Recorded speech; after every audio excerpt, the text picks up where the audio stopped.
Yeah, I think I know how to do it. Basically, you just find the ending for each column and row. Yeah, make sure you do it and make sure you know how to do it. Okay? Yeah, Did you do it before? I Did mean, you get yeah. this? Yeah? Okay. The trick to this one, because I also give it to my friend who's an adult. Okay. I'm just so just wanna see if she can do it.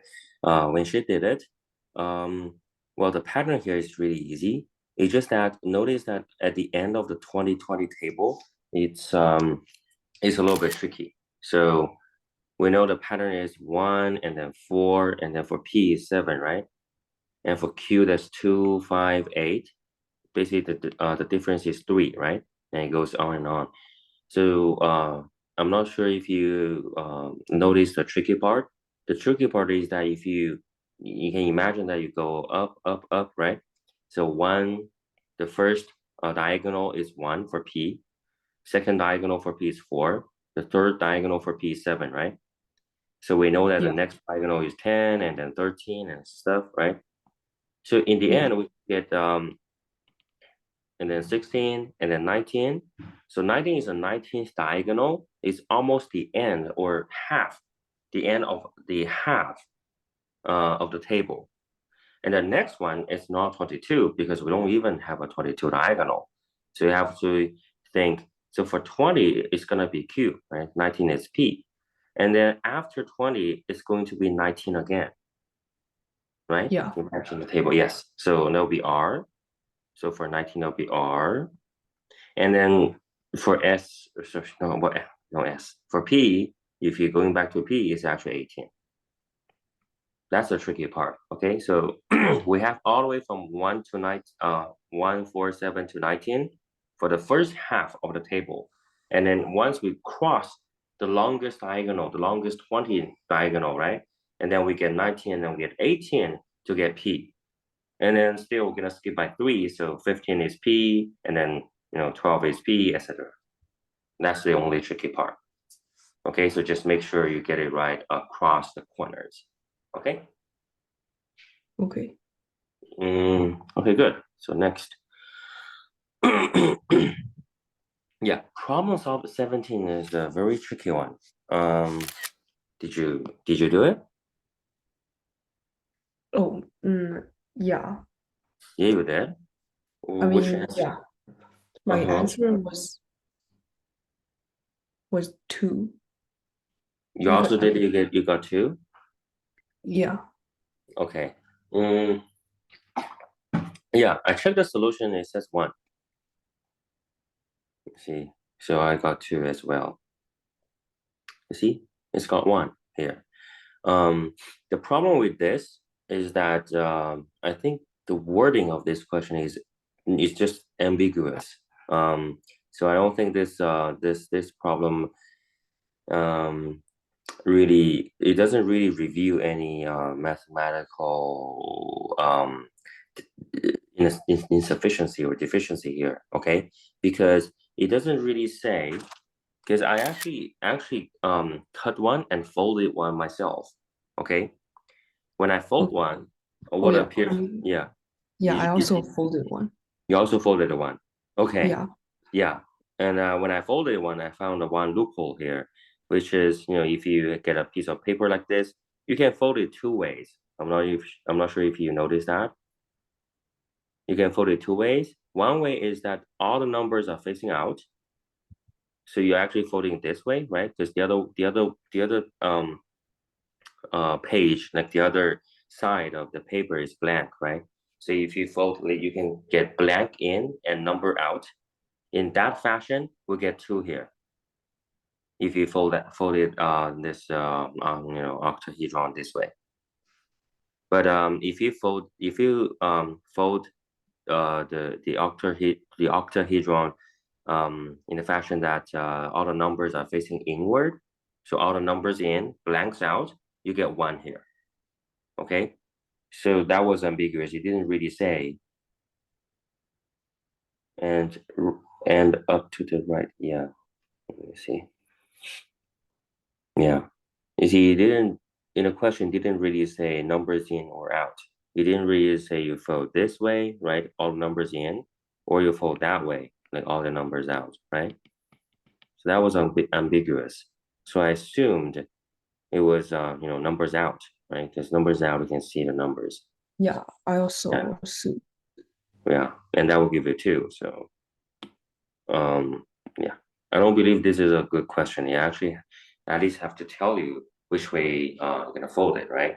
But so yeah. Anyway, so we're gonna skip it. Um, what about problem 18?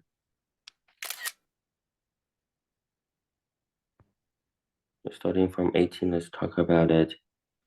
And there were two geometry questions later. I really want to go over them, see if you remember.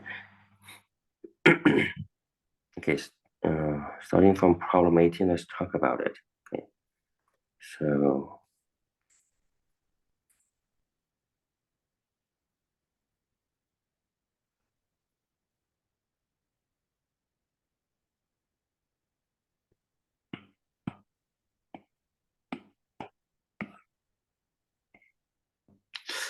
1 second. I have to change this back to the day form, day mode. Where's the day mode? Here. Okay. Oops. Okay, if you had done this, let me know what you did. Well, I mean, well, first I could. I mean, 2023 is not like divisible by right, like I mean by the five. So I must like go back 3 steps, like a certain amount of 3 steps to make 2023 divisible by five. Exactly.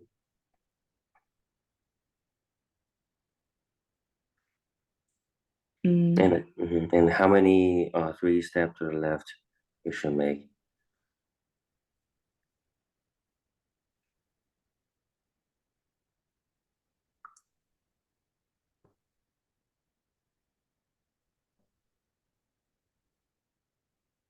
then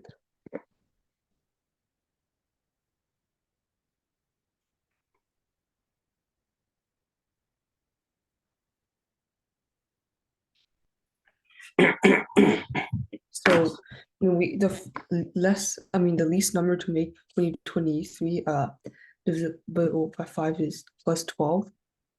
Hmm. So you go back 4 steps Hmm. and then yeah, so Yeah. basically 2035 divided by 5 plus 12 plus 4. Yes. Very nice. Very good. Okay. So yeah, your method is entirely correct. Okay. I'm just gonna supplement it with another method. So this kind of question, you might see it later. You can also think about it in this way. So you either make a jump to the right by 5 steps, right? So either go to the right five, or you can combine combine the two moves. So if you combine the two moves, you are going to right by 5 steps, and you're going back to left 3 steps, right? So if you combine them, that means the net result is that you go to the right by 2 steps. Okay, if you go to the right by two by two paths, and this requires 2 steps, right? Needs 2 steps. So this is another way to think about it. You can either make 1 step, so one move, and going to the right by 5 paths, or you can use 2 steps, two moves to go to the right by two paths, right? And in the end, you just need to think, because in total, we have to go to the right by 2023 steps, 2023 paths. So it's gonna be, yeah, 4 times 8, 4 times 2, because that's 8. And so minus 8, you have 2015, right? And that means you have 403 times 5. So this means you have 403 moves, and this means you're gonna go to the right by 2 paths 4 times. And 4 times means that you're gonna need 8 moves, right? So here you need 8 moves, and here you need 3 moves. Okay, that makes sense? Yeah. So you can, yeah, and your way is also good, okay? Yeah, just another way of thinking. Very nice. 19. 19, I believe, is hard one if you don't remember the ratio between the area thing. So I'm gonna review this because there's another question. This year, oddly, there were 2 questions testing on the same concept. So here. Mhm. See if you remember.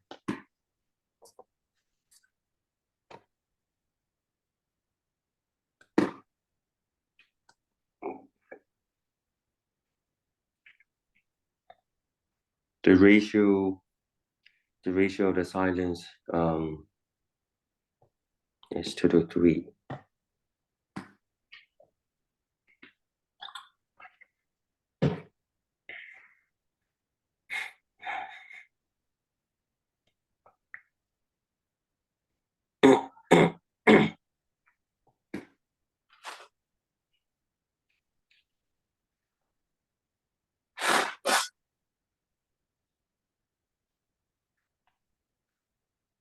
Mm.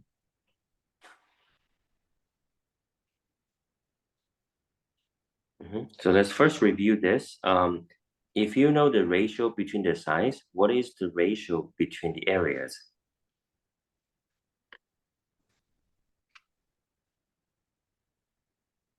Then if you know one side, then you could do like the area then is like the side, I mean basically the side squared minus, Yes, oh no, divided by 2. divided by 2. Okay, No. there's no need to divide by 2, just the square of the ratio of the sides. Okay. Do you remember? Do you recollect that we learned this before in geometry Oh, book? yeah. Yeah. Okay, so let's go over this again because there's another problem that requires this. Okay, so we learned that if we have 2 similar triangles, what we say similar triangles, right? So let's say similar triangles, meaning that we have 2 triangles that are of the same shape, but just different side lengths. Okay, let's say this side length is A, that side length is B, then the side length, the ratio of the side lengths is A to B, right, or B to A. Actually, I'm gonna put a larger triangle on the right. So for size, that's A to B, or if you want, you could also say A over B. And for the area, it's just the square of it, A squared over B squared. Okay, to prove this, the reason why you don't need to divide it by 2 is that for both triangles, when you find the area, you have to divide it by 2. So in the end, it cancels out, right? Okay. Yeah. And yeah, and both triangles, when you find the area, is base times height divided by 2. But when you do a ratio, divided by 2 was canceled out. So just base times height, right? But for the base, it has this ratio. And for the height, it also has the same ratio. Remember? Similar triangles for all the sides, for all 3 sides, including all 3 heights, everything, because it's shrunken or it's enlarged, right? So every side has the same ratio. So base has the same ratio, height has the same ratio, base times height, that will be the square of the ratio. Okay? And this applies to any other similar figures as well. Because, for example, if you look at, say, a triangle, and you have a bigger triangle, you have a smaller, a rectangle, okay? You have a bigger rectangle, you have a smaller rectangle, that's the same thing.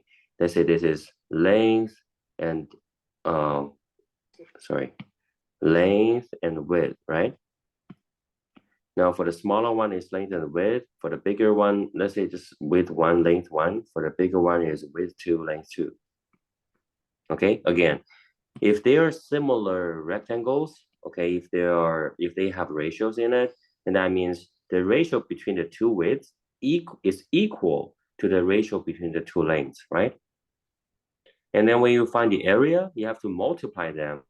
So here, let's say the ratio between the width is the same as the ratio between the lengths.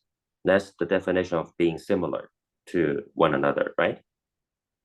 And when you find the area, you have to multiply them, right? So the area of the first one is width times length. For the second one is also width times length. You will see that since the two ratios are the same, it's actually just say the ratio between the width squared or the ratio between the length squared.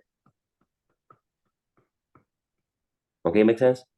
The Yeah. reason why we have to square the ratio of the size is that no matter what figure, what area you're looking for area, you have to do side times side. You have to do something square, right? For unit, in the unit of areas, you can also see that. For example, for size, the unit will be centimeters or meters or inches or feet, that kind of thing, right?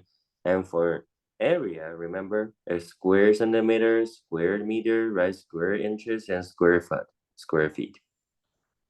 Okay, so yeah, for area, it's all square in terms of unit, and then in terms of the number, it's always square. Just remember this, the square of the size, okay?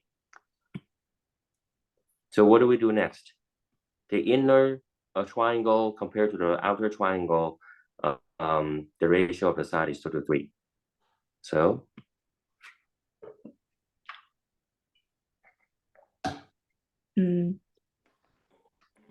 So you just square the 2 out of 3? No, it's, yeah. Yeah, square 2 to 3. And then, okay, so let's say smaller triangle compared to the right, a bigger triangle in this case is, well, square is 4 to 9, right? Yeah. And then what do we do next? Here we're gonna find the area of this trapezoid, right? Yeah.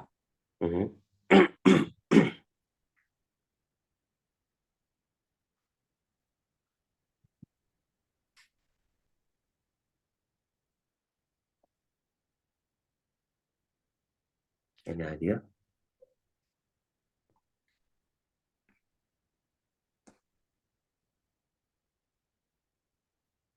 And then we could,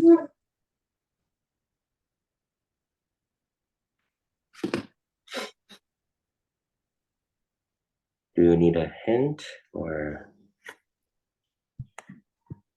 okay. Okay, no idea? Yeah.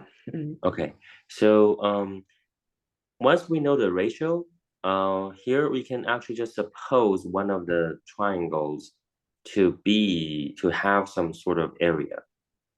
Okay, what do you think? What should we suppose to make this whole situation the easiest? It's 4 to 9, right? We know the inner triangle is 4, the outer triangle is 9.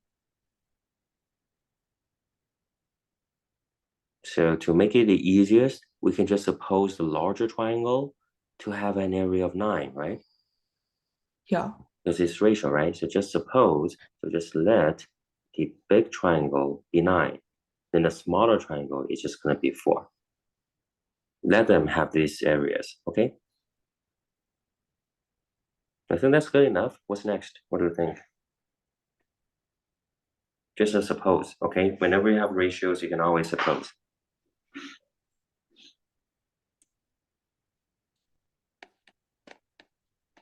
Well, first we could minus the area.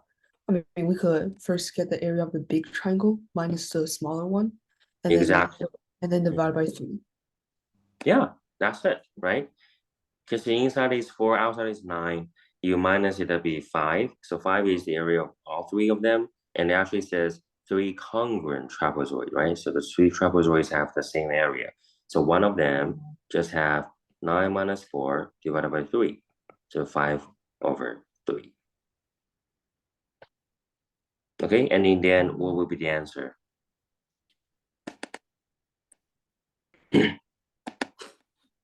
So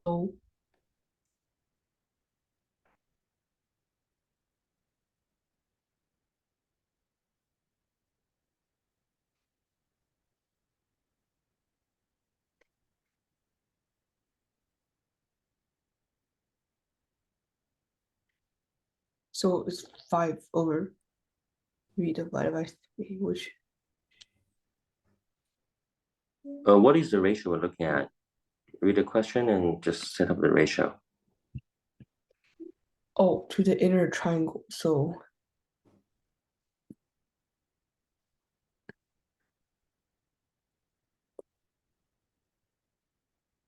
5/12, the answer, like 5 to 12. 5 to 12. Yes. Yes. So it's 5/3 to the inner triangle, which is 4. 5/3 to 4 times by 3, 5 to 12, right? Yeah. Okay. You see, if you grasp the idea, this one takes really less than a minute. Okay. So first of all, from size, we can figure out the ratio between the area. So square. This is very important. Very basic geometry. Okay. And then you have to remember this, okay? Refresh your memory. And after you get this, for any ratio problem, if you remember, we can always just suppose them to be a number, right? So for 4 to 9, the easiest way is just to do, well, 4 and 9. Of course, you can do 8 and 18, or if you want, you do, 16 to 36, but doesn't have to be that, okay? Or if you recall, we can also suppose them to be 9x and 4x. And this way is just more technical, because in this way you actually covered every situation, because x can be any number, any real number, right? And even if we do this, everything else is the same. You do 9x minus 4x divided by 3 for one of the trapezoids, so you get 5x out of 3, and then when you set up the ratio, it's the same thing if you want to do x. Okay, but so that we don't, you see, if there's no difference, so we don't have to do it. You just suppose them to be, well, this number, 4 to 9, and you can find out the rest. Okay? Okay. First geometry, and then the ratio problem, the very basic, very classic ratio problem solving strategy. So there's another one. Let's do it now. This problem 24, okay? Which uses exactly the same concept. It's just this one, you have to set up some more equations, and that's it. 24, supposedly it should be a really hard question, but it actually has just, it's the same thing. So, the ratio of the area is a square of the sides. Okay, so read the question again, and then let's discuss what to do.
Okay. Do you have any question about the meaning of the question? Do you understand it? Yeah. Yeah, okay. So So we could tell that the length of ABC is like 16. the length of No, ABC I mean is, no, the height. Mm, the height is what? 16? yeah. Why? 11 plus 5. Okay, but this trapezoid right here doesn't really match onto this. Okay, doesn't match onto it. To see if you have understood the question. So the question says there were two ways to divide this triangle, two different ways. Okay, so this 5 doesn't really match onto here. You don't know what the height is actually. Okay, it's actually asking for the height. You see, and there's no 16 here. Okay, they don't match. It just says there were two ways to divide the triangles. The first way is that you divide a triangle such that the height of the triangle here is 11, but the height for the trapezoid is unknown. This is unknown, okay? Because if you know it, then the whole question loses meaning, really, right? Okay. The other Yeah. way to divide the bigger triangle ABC is that you can leave 5 for the height of the trapezoid. And that means the height for the triangle here is unknown. Okay, it just says that in both ways, if you divide the triangle in two different ways, then the height, sorry, the area of the shaded portions have the same area. All we know now is that this area is the same as this area. Okay, these two areas are the same. And then we have to find out what the height is. Okay. Okay, does that make sense now? Yeah. Okay, good. So the total height is actually just h. So do you have any idea to start with?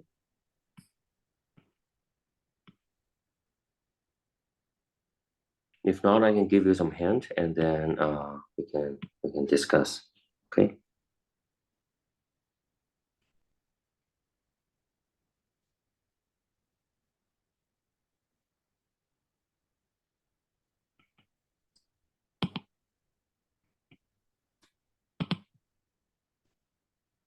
Do you see similar triangles here? Yeah. Yeah, there were similar triangles here, right? So that means that means if you can, so for example, on the left hand, you have, let's label it A, B, C, D, E, right? If you know the ratio of the size between DBE and ABC, then you can know the ratio between their areas, right? And similar to the next one, you find the ratio between the size, and then you can know the area, the ratio between the areas. Okay. Okay, that makes sense. That's a hint for you. Okay. So let's work on the left one. Okay, what is so in terms of the side lengths? Can you find any ratio here? Do you know any ratio between the size of the smaller triangle and the bigger triangle? So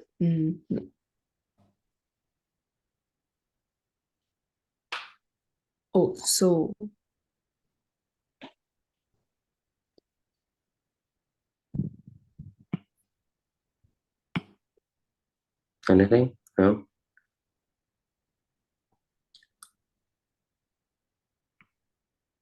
It's a little bit unconventional because usually when we talk about the ratio between size, we're talking about, for example, like BD to BA, right? Or BE to BC, or DE to AC, correct? yeah. But do we know any ratio between any of them? It's not given, right? Yeah. But another side is given. Another line is given. See if you can find it out. What is given here in this question?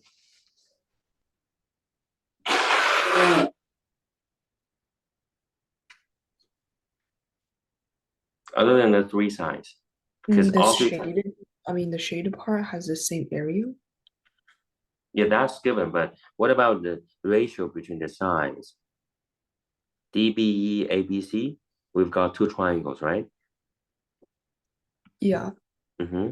Because you have to figure out, because the question has given us that the two shaded regions have the same area.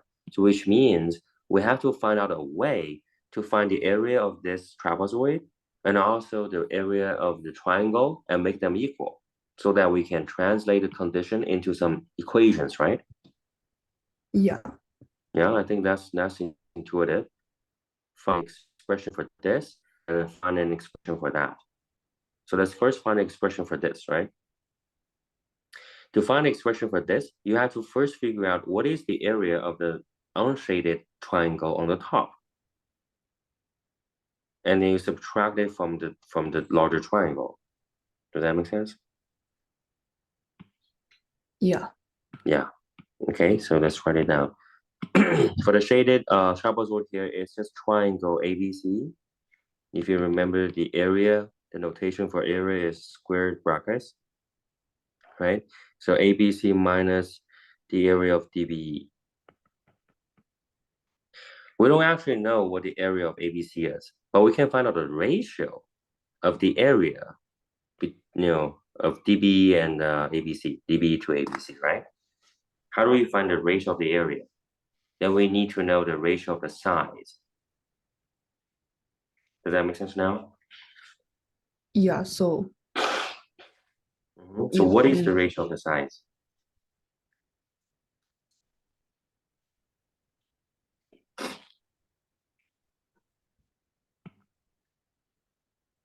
Okay, as I just explained, when we talk about ratio of size, usually we're talking about BD to BA, DE to AC, or BE to BC, right?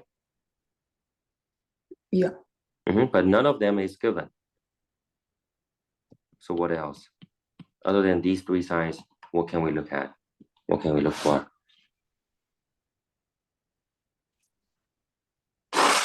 mm, What is given in this question? I mean that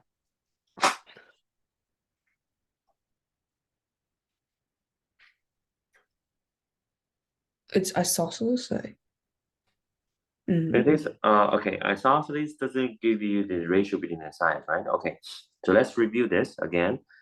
We were talking about similar triangles, right? So let's go back here. So for these two similar triangles, of course, all three sides are in ratio, but also all three heights are in the same ratio, remember? We just talked about this. So let's say the height here, we said this is height A, and let's say this height is height B, okay? The ratio between the heights for two similar triangles is the same as the ratio between the sides of the similar triangles, which means that when you're looking for the ratio of the sides, it can be A to B, or can be any side to any side, or it can be any height to any height. They are the same, okay? So that's why in the end, for the area, because area is base times height, right? Base has this ratio and height has the same ratio. So that's why for the area, it's just the height of the ratio between the sides squared. Does that make sense now? Do you recall this? Okay. Any question, Kevin? no. So yeah, Yeah. Okay. So if the ratio between any side was not given, then we can look at the ratio between the heights. Okay. yeah, Do we have heights here? yes. So We do. basically, 11, To 11 plus, plus the smaller one, DBE, has a height of 11, right? yeah. Uh-huh. What about the height of the bigger triangle ABC? What is the Then the height of it? 11 plus, oh, like you could assume a value for the height. You see here? Oh, so it's height H. Just H, right? Oh, The question tells you it's H. so like the height of like ADEC is basically H minus 11. 11, yeah, H minus 11, yes. But we don't actually need that height because we are just looking for the area of the unshaded triangle, and we subtract it from, yeah, we subtract it from the entire triangle to get the area of the trapezoid, right? Yeah, Okay, so okay, so notice that even if we know the height here is just H minus 11, it doesn't really help us. You cannot set up the ratio between this and the bigger triangle because they are not similar figures, right? This trapezoid is not similar to the triangle. Only the top unshaded triangle DBE is similar to the bigger triangle. Okay, make sense now? yeah, Okay, so let's write it down. We know that, so the area of DBE to the area of ABC, correct? yeah. Is the square of the size. Is the square of the ratio of the size. What is the ratio of the size for these two triangles?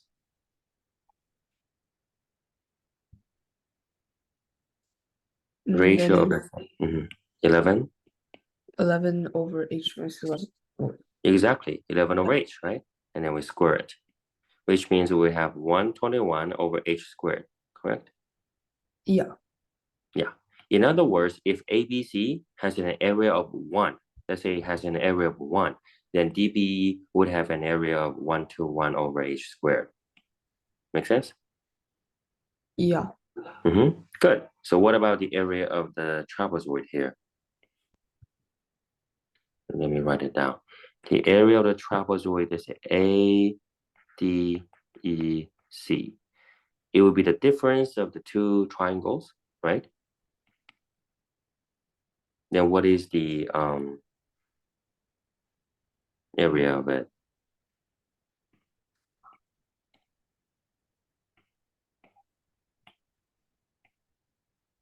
There are two ways to deal with this, okay?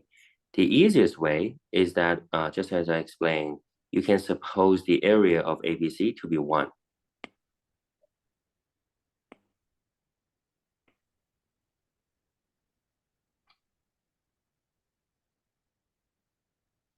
Okay, Okay, does that make sense? Because if you're supposed to be 1 and when you do a subtraction, it's going to be really quick and easy, right? Okay, yeah, okay. I think this doesn't really have enough space for me to write it down. I'm just gonna move it down here.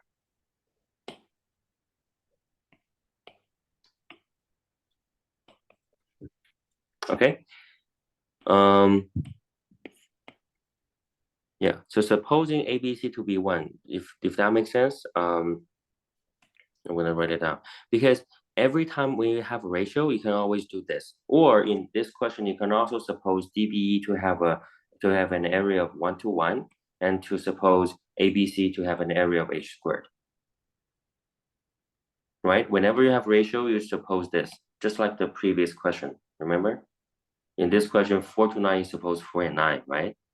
In this question, you can suppose ABC to be 1, and then DBE to be this, or you can just set DBE to be 1 to 1, or ABC to be h squared. Okay? okay, So let's just say we're supposed to be 1, because usually supposed to be 1 is pretty easy, right? So let's suppose it to be 1. That means DBE, since it's 1, so this is gone, right? This is just 1. DBE divided by 1 is 1 to 1 over h squared. So this is 1 to 1 over h squared.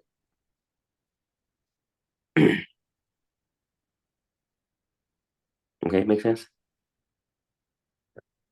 yeah, Now, when you're trying to find the area of the trapezoid, you just find the difference of them, right? So that's just 1. minus 1 to 1 over h squared. Yeah, so just like assume the whole thing as one. Yeah, Okay. it'll be one of the easiest way, okay? So this tells us, you get a common denominator that's h squared minus 1 to 1 over h squared, right?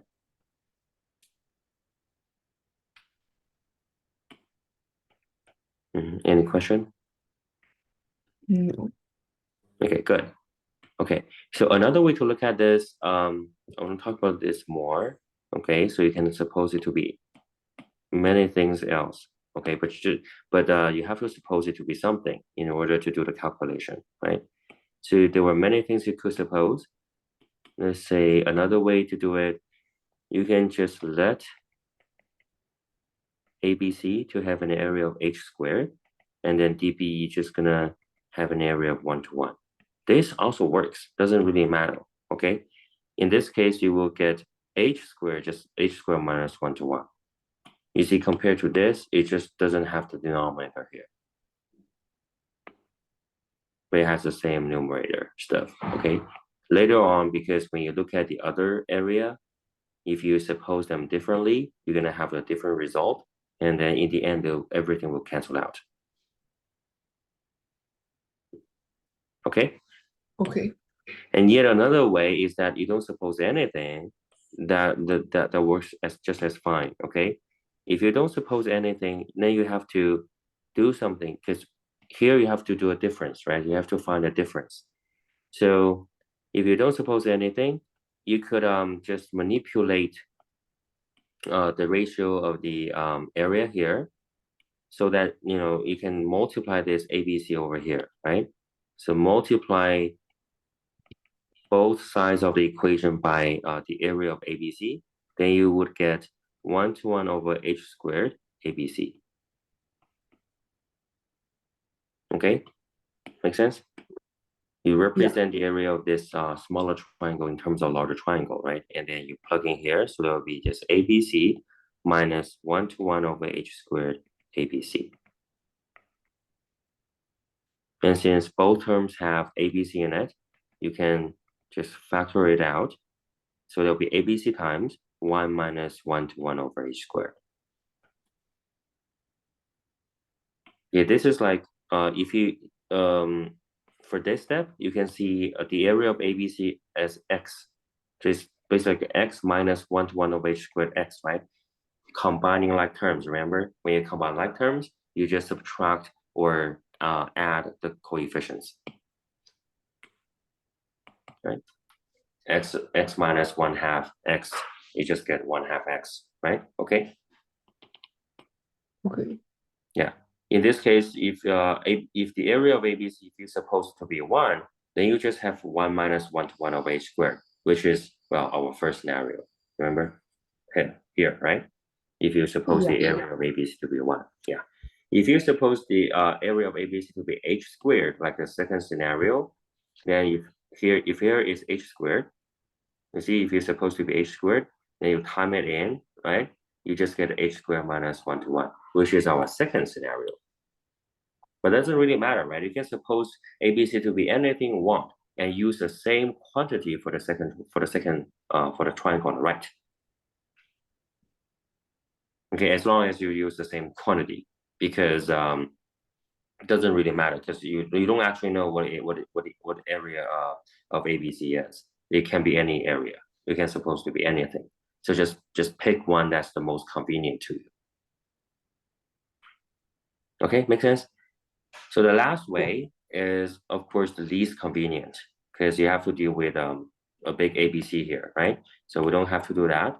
We just let it to be anything. For me, I believe that the first two ways doesn't really have any difference. Okay, you can suppose to be 1, or you can just suppose it to be, well, what the denominator is. Okay, is there any question about these two ways of supposing? No. Yeah. I mean, I think I prefer the first one. You prefer the first one, the 1? Okay, good. Yeah. Then we work on the first one. Okay. So yeah, so we work on the same condition as the first one. Let's go to the second triangle. The triangle, second triangle, we're gonna figure out the area of the shaded region, right?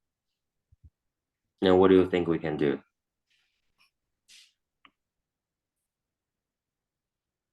If you need to figure out the area here, and also now we're supposed the whole big triangle to be one, right? So what is the area of the smaller triangle?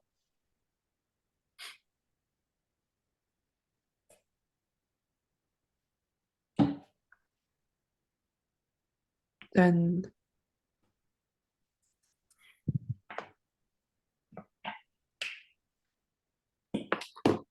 The same as the first triangle, the left triangle. Okay, you're gonna find what? The ratio between the areas, right? Which means you're gonna find the ratio in the size. What do you think? so 11 plus h minus 11 or wait, over wait, 11? Now, we're working on the right triangle now, okay? wait, so it's 5, 5, oh, wait,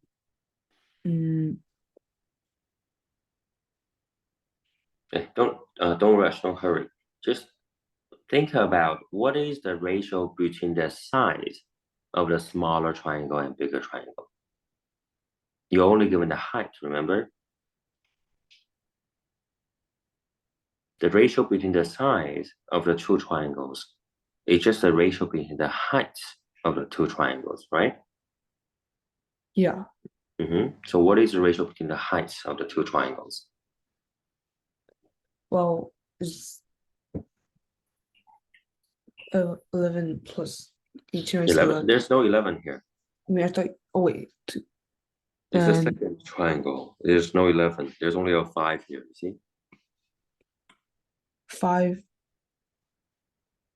where, wait, There's only 5, okay? yeah, We're given that the height of the trapezoid is 5. then the triangle could be The triangle has a height of what? like h minus 5. Exactly, right? Yeah, In the second triangle, you don't have 11, okay? 11 is just the first scenario.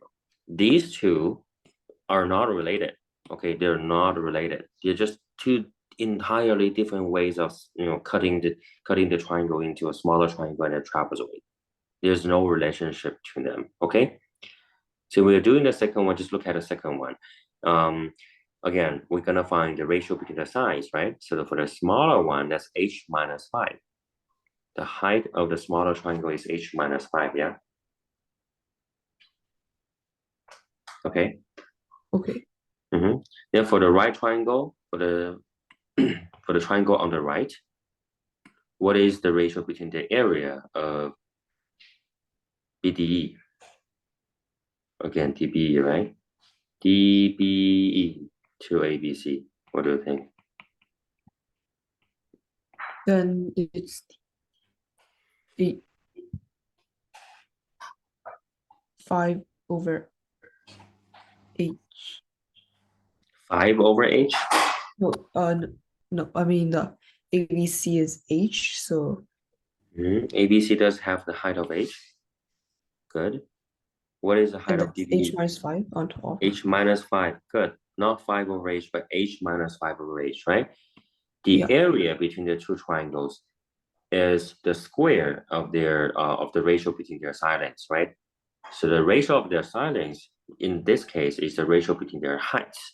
So we first find the height of the smaller triangle, and we know the height of the bigger triangle. So the ratio between their side lengths or the heights is h minus 5 over h. Does that make sense? okay, And they have to square it, right? yeah, Okay, there we go. And recall that we let ABC to be 1. So now you can just, ABC is still 1, right? So ABC is 1. So that means this is gone. This is just 1. DBE divided by 1 is itself. So the area of DBE is what? It's just going to be this, correct? yeah, So let's simplify this.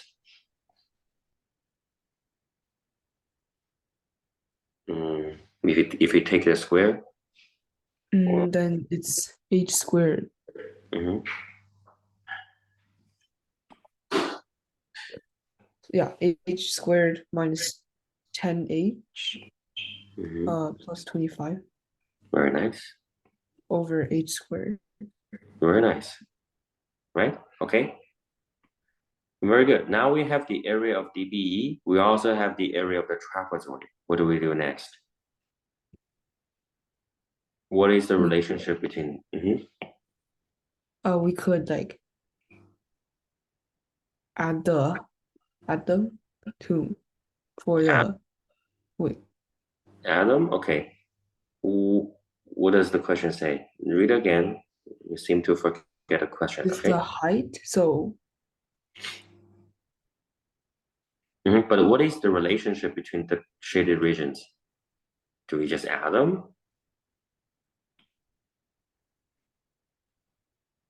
What is the relationship between these two shaded regions? It's in the question. Read the it's the question. same area. Same area, right? So you don't add them. It's the same area. They have the same area. Okay. So what do we do next? Mm, so we could figure out h that like according to the two equations that's true, like the same value. Exactly, right? So the trapezoid has the same area as the triangle. You just make both equations the same, right? So you pull this, just basically this is the area of this is the expression of the area of the trapezoid, right? And this is the expression of the area of the triangle. And according to the question, they're the same. So just make them equal. If the question says the area of the triangle is double the area of the trapezoid, you just time by two. Time this by two, right? Always based on the question, you try to make an equation. Remember that before we even start, we said that since the only condition we know is that this area equals to that area, right? That's the only question we know. That's the only condition we know. The area of the trapezoid is the same as the area of the triangle. So that means we have to figure out a way to express the area of the trapezoid and also to express the area of the triangle and make them equal. And so that you can solve for h. Does that make sense? Yeah. Right? You always need an equation with only h in it to solve for it, right? So here, how do you set the equation? You have to find something that are equal to one another. In every geometry or word problems, basically every algebra questions, you have to do this, right? Find something that are equal, and then for the equal things, make them find ways to express them, right? And then you can come up with equations and solve for the equation. Okay, so how do we solve this equation? How do we solve for h?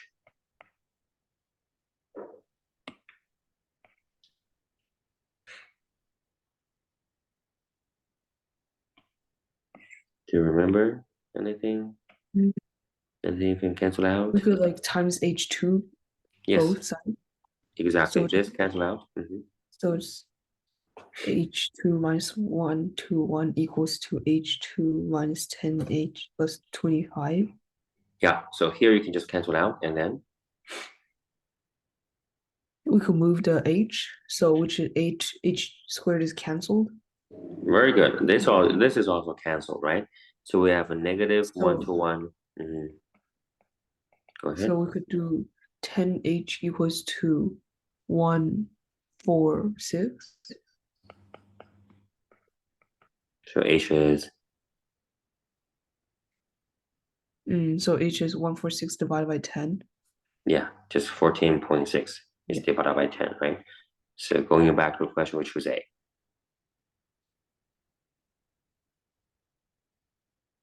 Okay, does that make sense now? Yeah. You see, it has exactly the same concept as this one, right? Always remember, for similar triangles, the ratio between the sides is also just the ratio between the altitudes, the ratio between the heights. Okay, height, size, no different. And always the area, the ratio between the area is the squared term of the ratio between the sides. So in this question, we know that the shaded regions are the same. So we try to find expression to express both regions, right? So on the left one, we first find out this, the ratio between the areas, and we let the bigger triangle to be 1, and then we can find out the area of this trapezoid, right? Do this, and we do a subtraction, okay? And on the right triangle, we do the same, right? So the right triangle is easier because it's just the area of a triangle. We find the ratio of the altitudes in terms of h. Okay, the two diagrams are unrelated, okay? So for the second triangle, it's just gonna be h minus 5. You're gonna use this 5, right? Okay, so it's h minus 5 over h, and the ratio between the areas is the square of it. And so that you can find out the area of DB. Again, you assume ABC to be 1, okay? And eventually the two regions are the same. You solve the equation, you got H. Okay. Any question? No. Okay. Make sure, so after today's class, make sure you redo these questions, okay? Yeah. Make sure you grasp the idea. Okay. Let's just have a short break. So now here I'm my time says 10:04. Okay, let's come back 10:10. So for you it's just 6:10. Okay, go to Okay. washroom and stuff. Okay. Basically, its range is 25. So, I mean, this question says that like Oh, two you don't. regions are, Okay, you don't have to go over how to do it for me. Just do you know what to do? If yeah, you know, can skip it. yeah, Yeah, because I don't think it's a hard question. Okay, yeah, good. it's not really hard. Okay. Oh, what about 21? I think, yeah, it's kind of hard. It's kind of hard. Okay. Yeah. Because it has a strategy too. So let's talk about strategies. It's a pretty easy strategy. So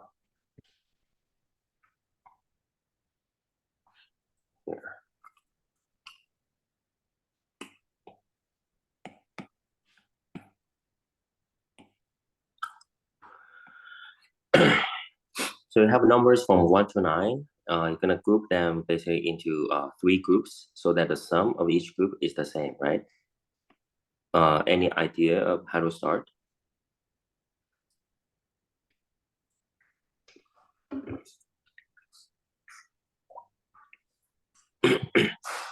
Any idea? No? Mm,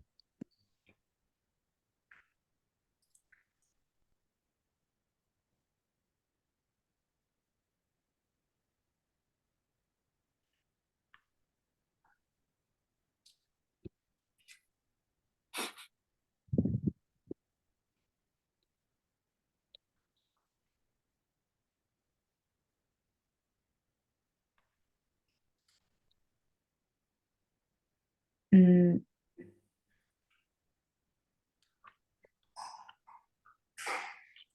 Do we just try blindedly, or I think,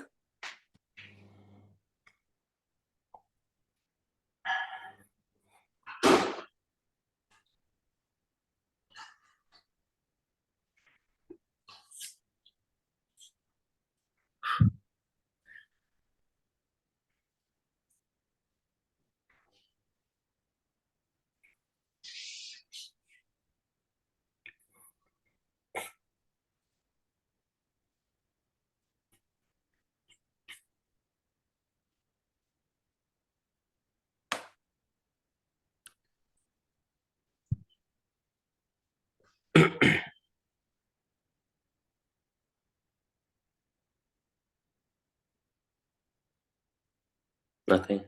Or, maybe we could guess. oh, so to try? Yeah. Okay, if you're just gonna try, then it's gonna take too much time, and I don't think you can work it out because there were too many possibilities, right? So Yeah. how about this?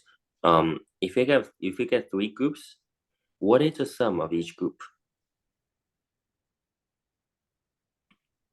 What is the sum of each group? How do we figure this out?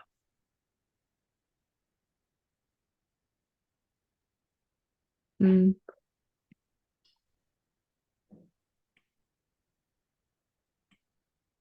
Okay, so let's go over this.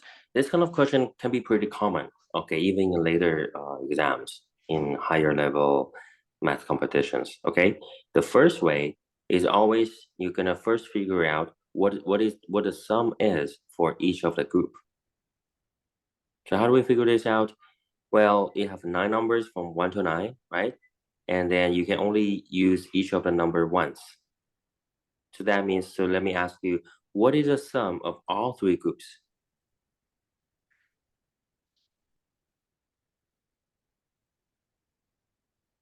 mm,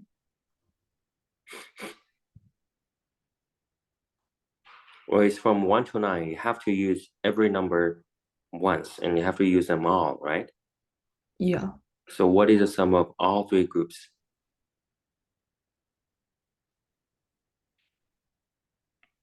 Is it, okay, the sum of all three groups is just the sum of all the numbers, right? Because you have to use Yeah. all the numbers, correct? Make Yeah. sense? Yeah.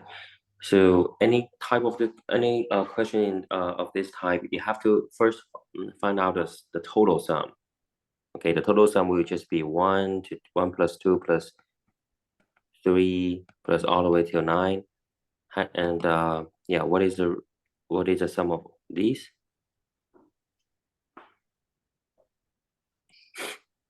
Mm,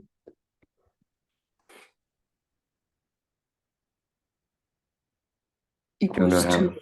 Mm-hmm. Oh. Okay, it's just 45.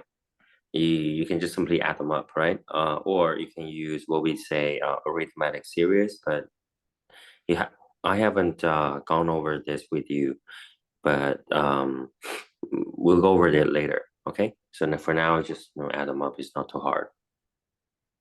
Okay, but and also from one to nine is it's a very common sum, so you can remember this. From one to nine is 45. From one to 10 is 55 because you add another 10, right? Okay, they're kind of famous. Now, knowing that the total sum is 45 and they have three groups, so what is the sum of each group?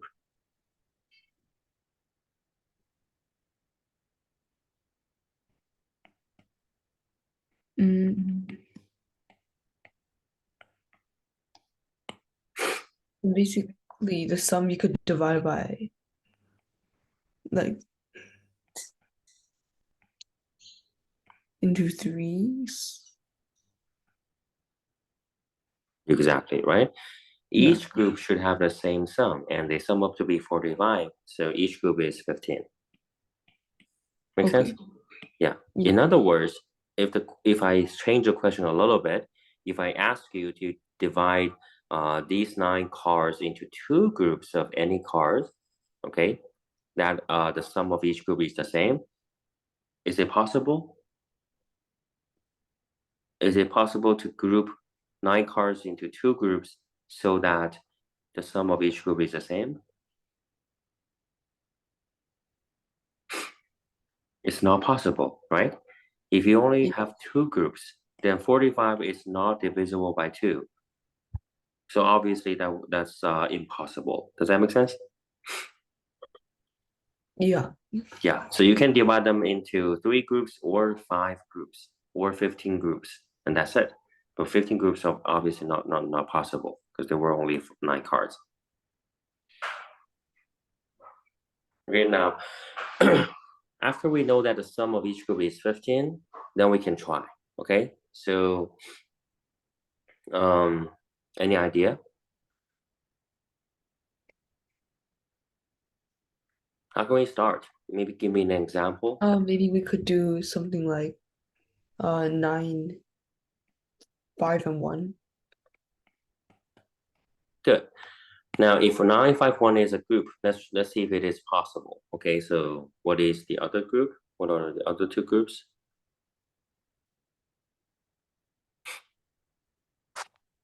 Just give it a try. Now you've used 9, you've used 1. Maybe let's try 2. Is 2 possible?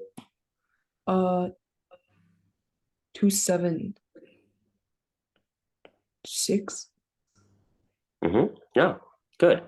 And that means the remaining 3 numbers just go to the third group, and that's it, right? The remaining 3 numbers are 3 and 4 and 8. And you see, of course, it will have the same sum because the total sum is 45, right? You have 15 here and 15 here. Then the sum of the remaining 3 must be 15. There we go. There's one way, right? Okay. Any other way?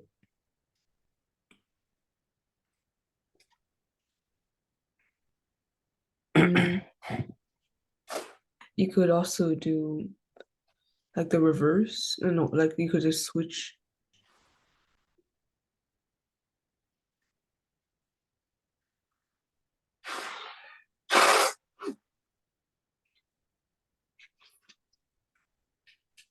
Yeah.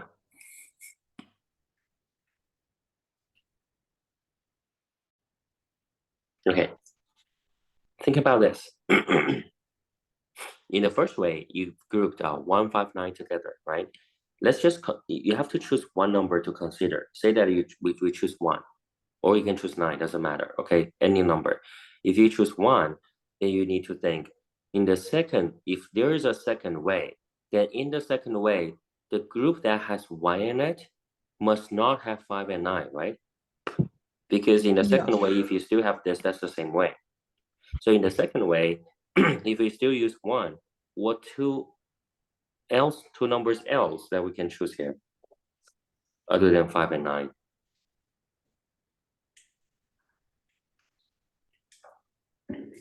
Just 1 and 2 numbers sum up to be 14, right? Yeah. And 6 and 8. Exactly, right? So Wait, I think I noticed a pattern. Like, I think Hmm? any number you can. Wait, never mind. Okay. Yeah, so if you still choose 1, then the remaining two numbers have a sum of 14. So it can be 5 and 9 or 6 and 8. So 5 goes up by 1, 9 goes down by 1, right? Okay. If you do 1 and 4, you have to use a 10. There's no 10. So that's the only way you can do 1, 6, 8. And let's see if it is possible. For the second group, you can put 2 in it, right? If you put 2 in it, what are the two other numbers?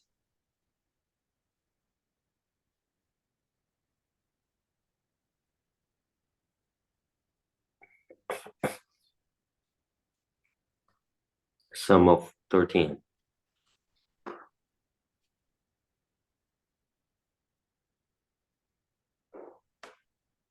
Mm. Like 7 and 6. No. Mm. 5 and 9. 5 and 9. Good. So for 13, if you do 6 and 7, 6 has been used to only 5 and 9, right? Then that means for 3, this must work because the remaining 3 numbers must have a sum of 15. Okay, so now we've got 2 possible ways.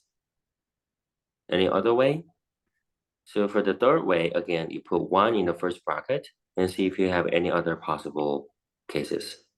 You've got 159, 168. Anything else? Use the remaining numbers like 3, 7, 4.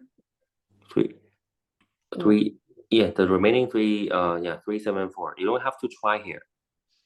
3, Yeah. 4, 7. Because again, you've got 2 groups of 15, right? So that means the remaining 3 numbers, no matter what they are, they must have a sum of 14, sum of 15. 15. Why is it 14? 3. Oh, okay.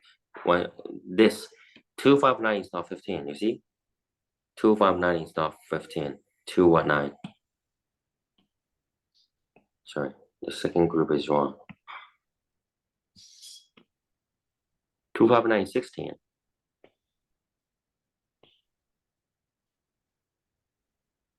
Two numbers, 13, 6 and 7 doesn't work. Then 5 and what? 5 and 9?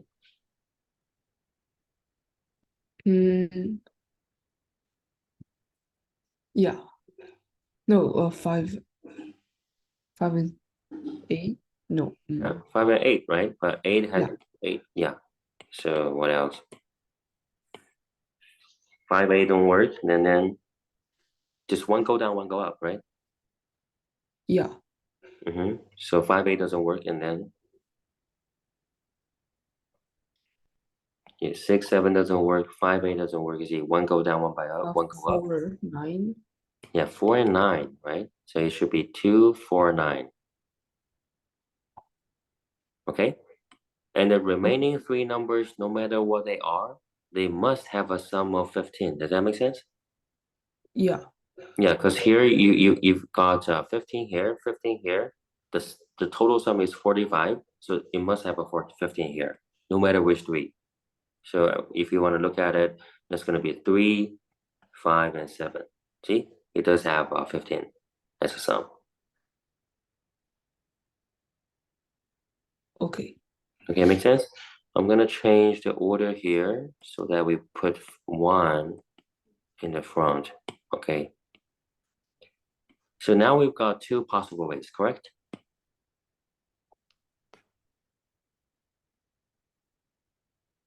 Okay, is there a third way? If there's a third way, one of the groups must have a 1 in it, right? So for the group that has a 1 in it, what other options could you have here? 159, 168, what else? 1, 4. No, there's no more. Exactly. If you do 1, 4, you have to do a 10, so it doesn't work. And then if you do 1, 7, you have to use 7 twice, right? Doesn't work. So that means we've run out of all the possible ways. There were only two possible ways.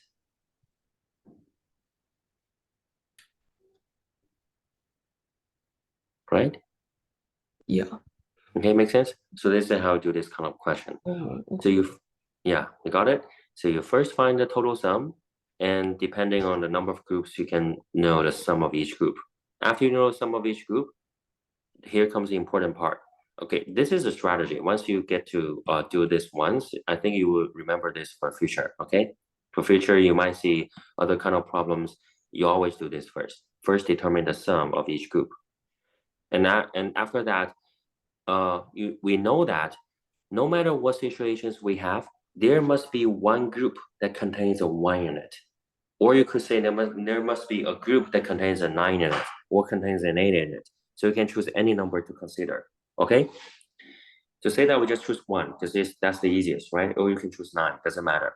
So if you choose 1, we're gonna think about what numbers can you put with 1 as a group, right? So we can do 159, you try it, it works. Okay? And after that, we do 168 and it works, right? And other than that, there's no other way. So that means we only have two ways. Okay. Yeah. And of course, you have to make sure, say that you choose 159, you're going to make sure that this is the only way. How do you know it is the only way? You look at the 2, right? So in this, No more.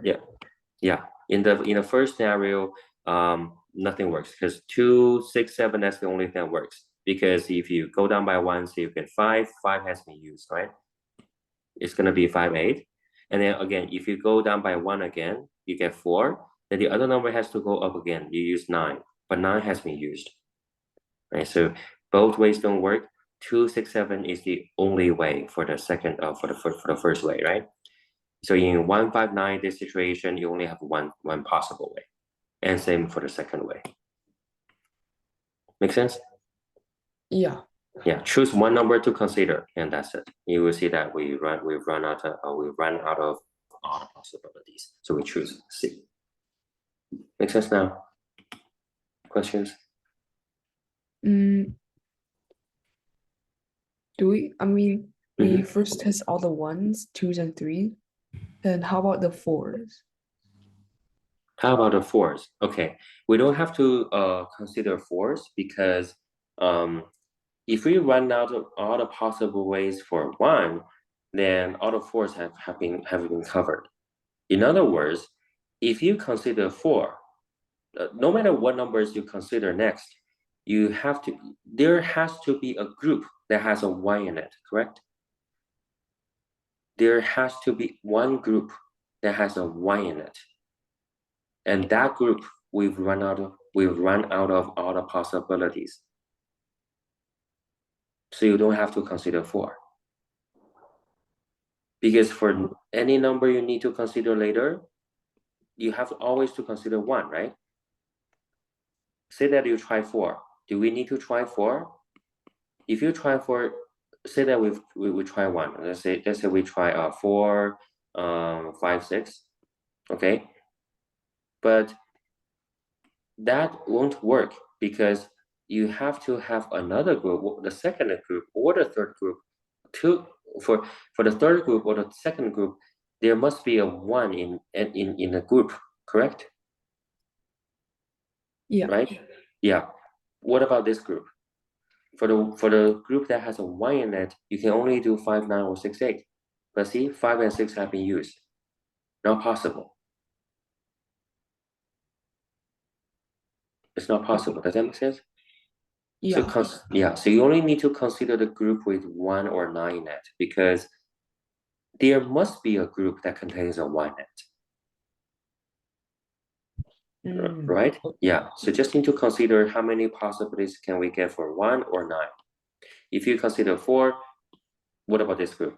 It has a y in it, it doesn't work. So you don't even need to consider it because we have to consider it here. For the group that has a y in it, you only have two possibilities, and that's it, right? okay. Yeah, make sense? Yeah. Mhm. So when we choose a number to consider in the beginning, we should either choose 1 or 9. That's the best because 1 and 9 are the most extreme values here.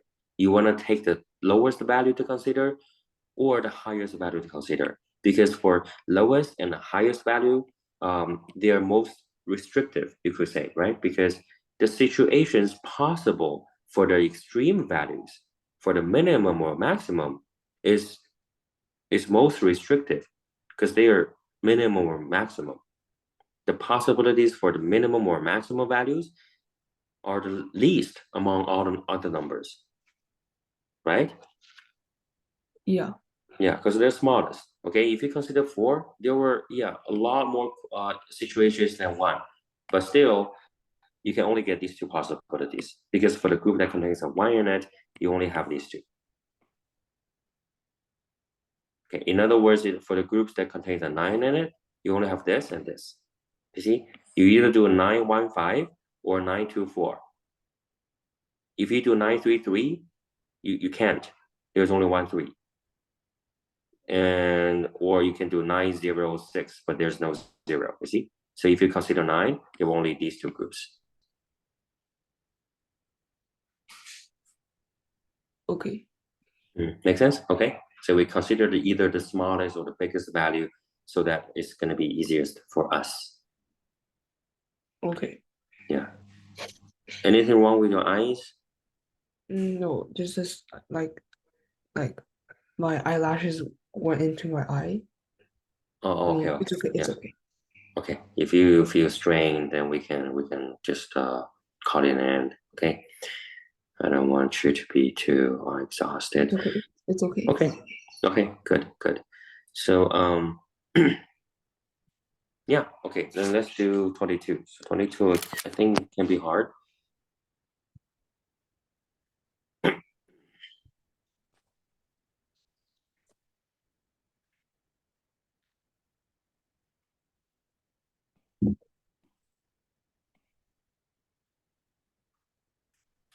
Read the question, see and see if you have any idea.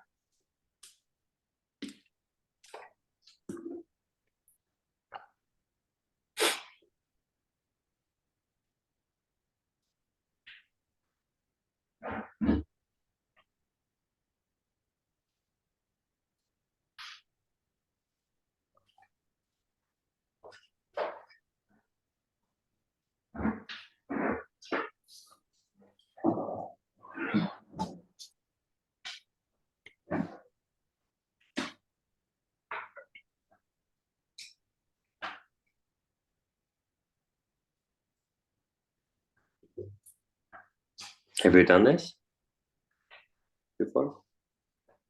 Mm, Mm-hmm.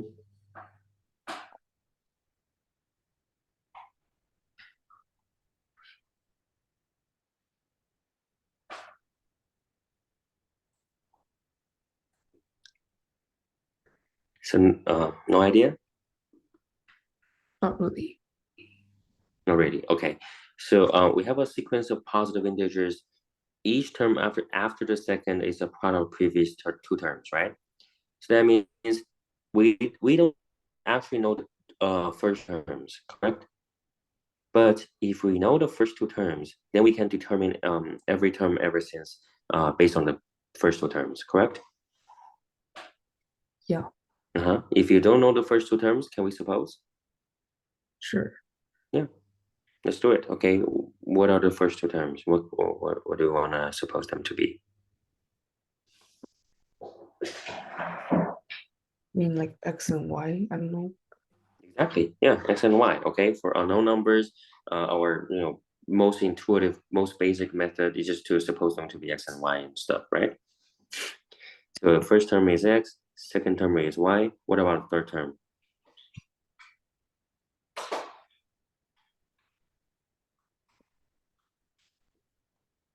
The third term is the product of the first two terms, correct? Yeah, so it's X plus Y. Yeah, just x times y, right? X, y. And the fourth term,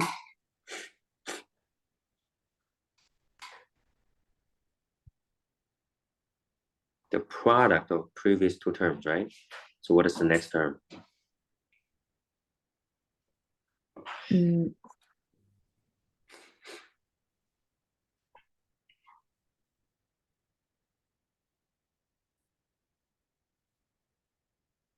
Product. Just time them. okay. Okay. Uh-huh. So what is the fourth term?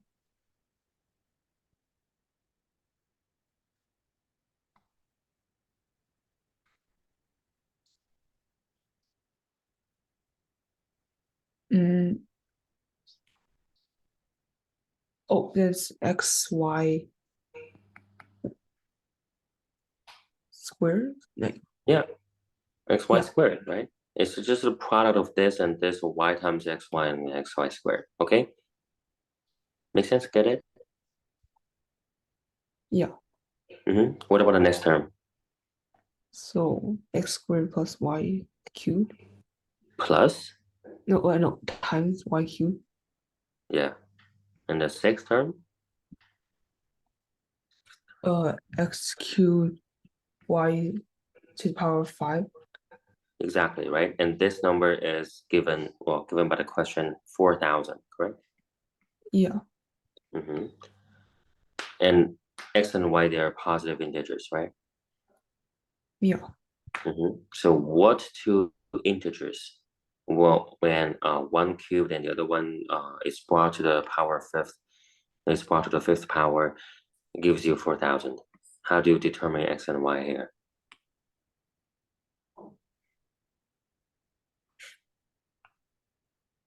Then we could, I mean, connect them all together. Connect, okay, and then connect which two together?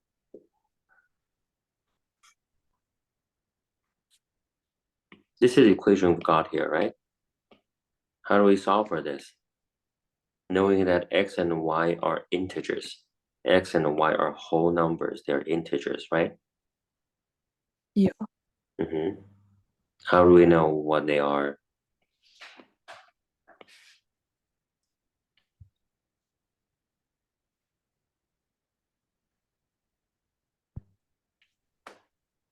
Okay, a hint. This is a product of two integers, right?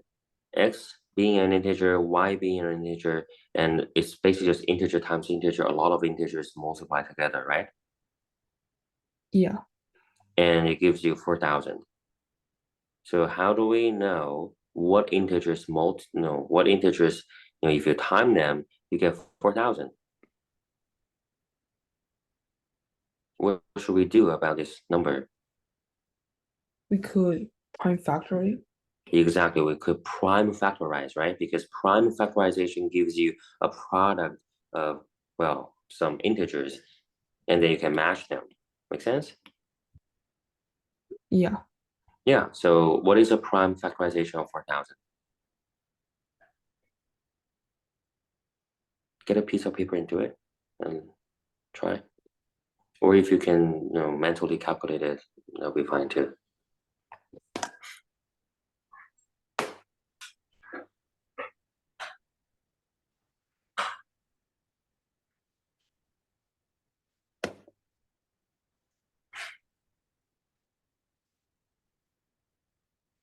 it's 2 to the power 5 times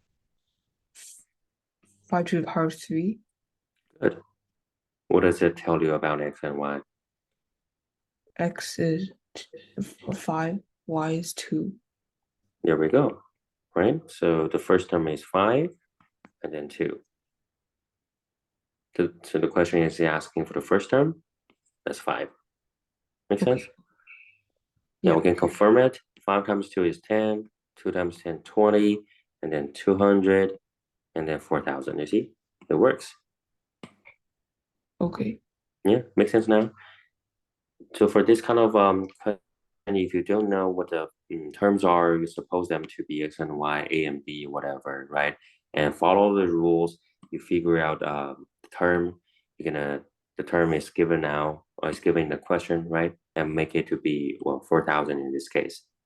And then the important part in this question here is that they are both positive integers.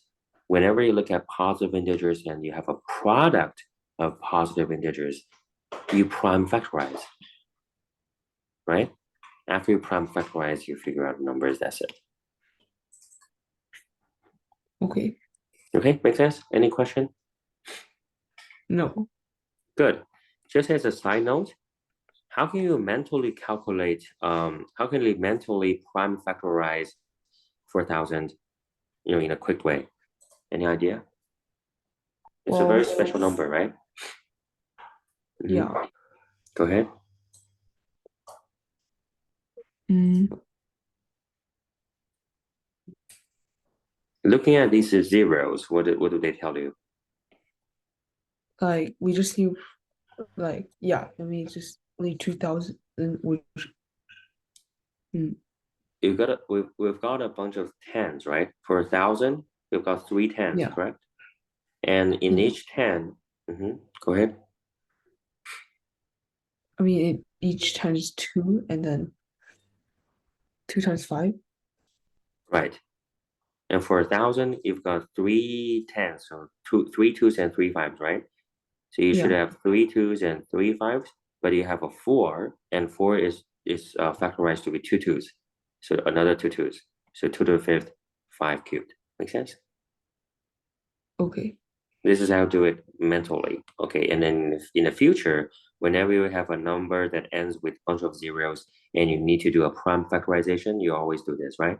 All the zeros can be, so the number of zeros tells you the power of twos and fives, and just look at the remaining number and just time it in. You see, it's very fast, okay? okay. Yeah, plus two, because you have a four. Good. Yeah, that's 22. And let's move on. 3. Yeah, 23 is the probability one. And it's all about the number of choices you can have, if you remember, for probabilities. So,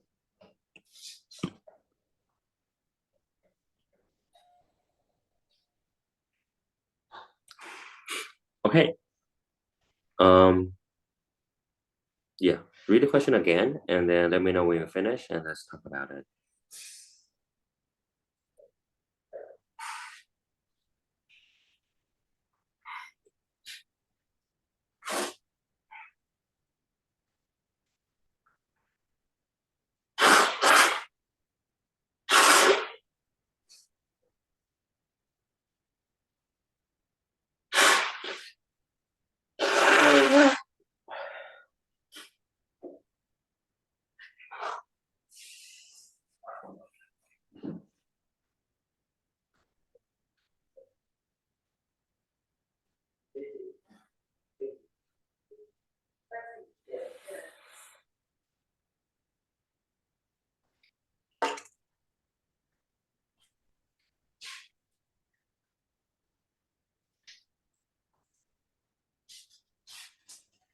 Have you done reading it? Yeah. Yeah, okay. Well, I suppose you don't have any idea, or if you have any, because this is probability, and we haven't gone to extensively how we can calculate probabilities. Okay, if you have no idea, I'm gonna talk about it. Okay. Okay. Do you remember how to? But we did talk about, and also in your school, you have learned how to calculate probability. There was a formula. Do you remember? Not a formula, just a general idea. In any situation, how do you calculate probability? Let me give you a hint. It's gonna be a fraction, and it's gonna be like It's number of basically like total number of choice. I mean, the denominator exactly, is total number of choices. The top is like the things you want. Like, yeah. exactly. Very nice.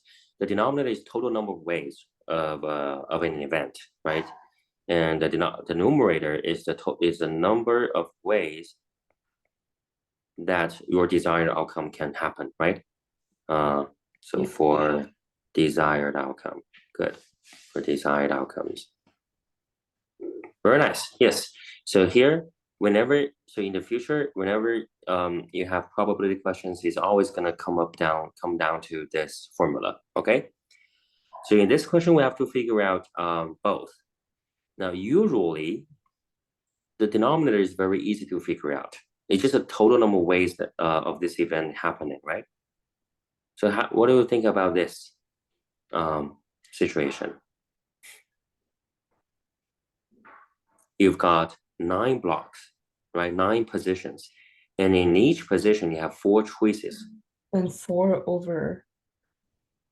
Mm, I mean, probably you could get a diamond Mhm. is Okay, the probability of getting a diamond is determined by this formula, right? So let's first find out the yeah. denominator. The denominator is the total number of ways. So meaning that if I put these 4 different grids, 4 different blocks into 9 tiling or 9 positions, how many different ways can we get? See if you remember this. Maybe you start by considering one block, okay? Let's say this first block, just this block, okay? For this block, how many different ways can you put the 4 different tiles in it?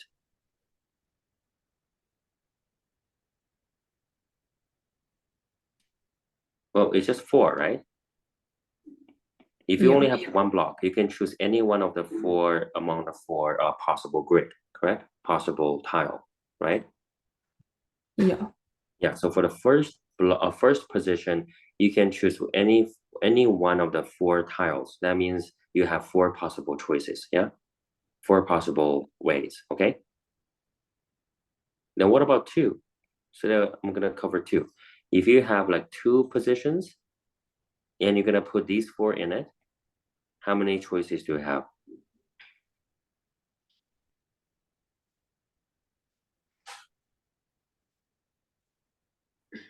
Mm. Okay, let's review this, Kevin. another question, okay? Say that you have four numbers to fill in. You have four numbers for you to choose from, okay? You have two blanks, okay? You can choose any of the number to put into any of the blank. And how many choices do we have? Remember this? Yeah. Yeah, for the first blank, how many choices do we have? Four, right? You can choose any number to put in. Yeah. Yeah, for the second blank, how many choices can you put in? Also, Three. no, No, also for four. because yeah, here you don't, yeah, it's not taken. You have Oh, infinite. Yeah, okay. can I So go you get have my four. Yeah, mm, you have 16, right? In total, you have 16. Remember this? yeah, can I go You get can. my charger? Okay, yeah, sure. Okay.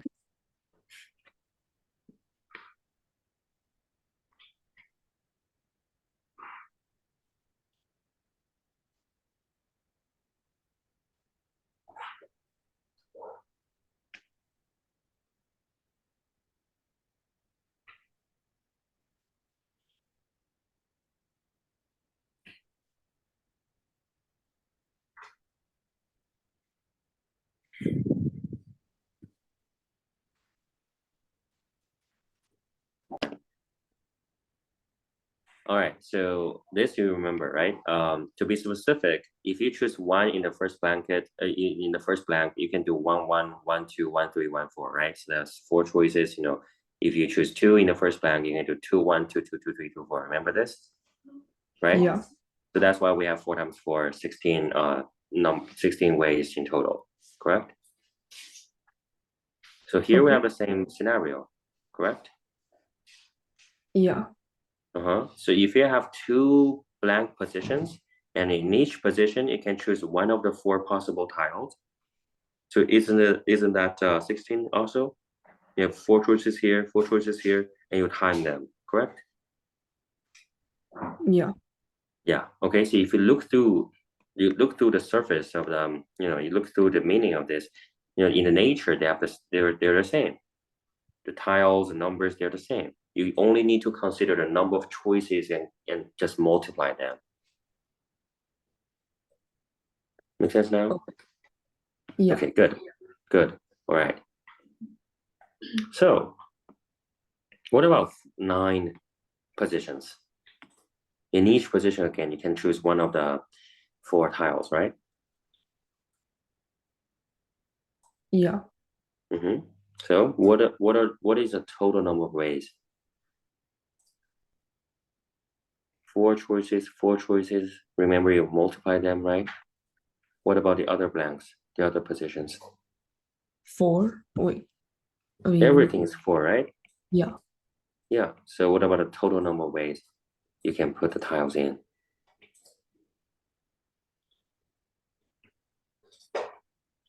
Just time all of them, right? So like, yeah, four, Yeah, basically 4 to the power of 9. exactly. Make sense? Yeah. Yeah, you see, the total number of ways is pretty easy to figure out actually. Okay, if you understood the nature of this, the essence of counting. Okay, you have four choices for each position, and there were nine positions to fill in. So 4 to the ninth. Okay. Okay. Now the harder ways. Okay, in the future, just you're gonna see probability questions in every math competition, basically, especially in AMC. All right. For the denominator, usually that's the easiest to figure out. The denominator is just this. You just count the total number of ways. It's not hard. Okay. The hardest part is always the numerator, because to figure out the number of ways for desired outcomes, that can be really hard. Okay. So how do we figure this one out here? Now, the question has given us an example. This is the one way to have our desired outcome, correct? Yeah. In this desired outcome, notice that these four tiles, they are fixed. Because for these four tiles, you have to get a diamond in it. So there's only one choice to put in, right? Only one choice. They have been fixed. For the middle one, it has to be this tile, right? For this one, it has to be this tile. For this one, it has to be this tile. For this one, it has to be this tile, right? You only have Yeah. one choice for each, correct? Okay, good. So only one, one, one, one. And what about the remaining 5? The remaining 5 positions, do they matter? Do they matter to our diamond? Mm, I think yeah, because Yeah. like there's only one. Yeah. Okay. Then for the remaining 5 positions, what tiles can we choose? Let's say this one, this tile. What tile can you put here? How many choices can you put in that corner?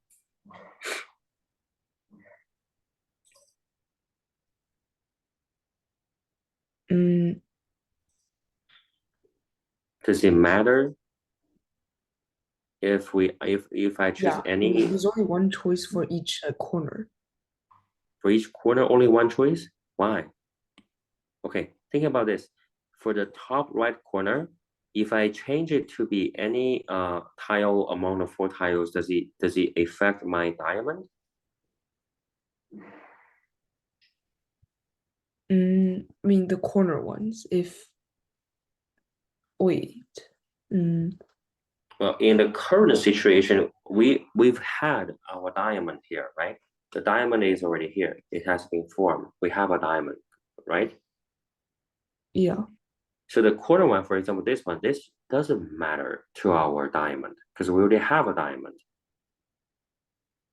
right? So for the Yeah. corner one, you can actually choose any one of the 4 tiles. Doesn't really matter, right? You choose any one of the 4 tiles, you put it here. Does it matter? Does it affect our diamond? It doesn't. Does that make sense? Yeah. Okay. And actually for these 5 tiles, these 5 positions, they all don't matter, don't affect our diamond, right? Because we already have our diamond here. Does that make sense now? Yeah. For these 5 positions, you can choose any tile to fill in. And it doesn't affect our diamond. We have our diamond here. Okay? So that Okay. means you have 4 choices here, 4 choices here, 4, 4, 4. Make sense now? Okay. So Yeah. in how many ways can this situation happen?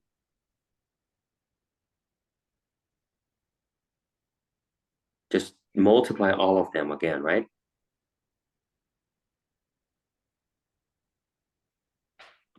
Then yeah. So it's basically 4 to the power of 5. Exactly, 4 to the 5th. Okay, make sense? So if this question is asking in what is the probability of getting this current, just getting this pattern, then it will just be 4 to the 5th over 4 to the ninth. Because to get a current pattern, we have 4 to the 5th this many ways. And in total, we can have 4 to the ninth this many ways. Does that make sense now? Yeah. Okay, just consider the number of choices. Okay, all consider the number of choices for each block, for each possible blank. Okay, but is this the only way to get a diamond? We have other ways to get a diamond, right? Yeah. So, for example, we can get a diamond here, correct? The diamond in this Yeah. situation, yeah, we can also get it in the left bottom corner. So if we get a diamond here, then that means again there's only one choice here, one choice here, one choice here, one choice here, and then for the remaining 5, all fours. Correct? Yeah. I Okay. mean, yeah. So basically, the shapes, the squares that have that include the diamond only has one choice. Basic, yeah. Yeah. Okay. And how many diamonds can we get? And We we have could only have 4. exactly. We can also have a diamond here, and then we can have a diamond here. Correct? We have Yeah. 4 possible ways to form a diamond. And in each way, in no matter which diamond you get, for the remaining 5 tiles, you always have 4 to the 5th, right? Yeah. Okay. So what are the total ways for desired outcomes?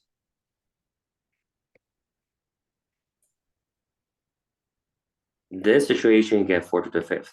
if you have a diamond here, that's also 4 to the 5th, right? Yeah, so 4 to the 5th times 4. Very nice.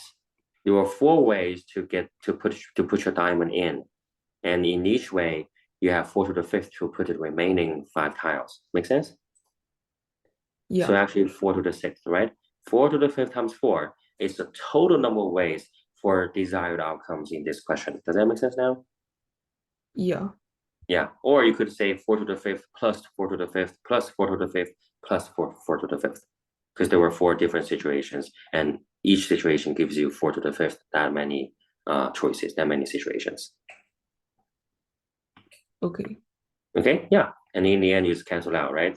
There were 6 4s, here you have 3 4s, so the answer will be 1 over 4 cubed, which is 1 over 64. Okay, what do you think? Make sense? Yeah, Yeah, I think it's rather satisfying if you get the idea, right? Total number of ways is actually pretty easy. Just 4 to the 9th, because you have 4s all over, right? Number of desired outcomes for one situation, you have 4 to the 5th, and there were 4 situations where this situation can happen. So 4 to the 5th times 4, and everything just cancels out. okay. Okay, yeah. All right, so that's all for today, and I will see you next week. For your homework, I really want you to go over this question, do them again, make sure you understand, okay? Okay, Okay, good. All right, see you next week, Kevin. Bye-bye. okay.